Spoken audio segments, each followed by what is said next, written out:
how her own belief about something can keep her from seeing something that's right before her.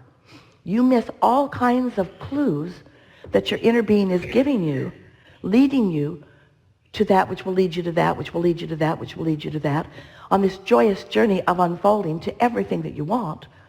But often, you can't see it right in front of your own face because you have beliefs that disallow it.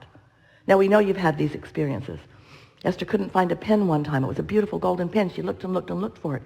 They had moved. She turned the house upside down. She opened every box. She dumped out all of her purses. She looked everywhere, and she decided that that pen was really lost.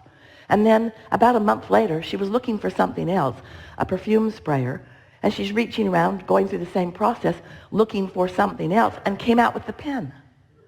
The pen that was in that bag all along, that she had searched through more than once, wanting so much to find it, but believing it was lost. And so you can't find what you believe is lost.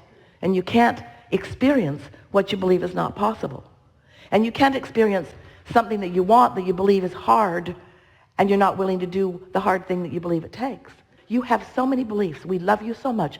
So many screwy beliefs. So many beliefs about what is that you don't let what is in the process of becoming become.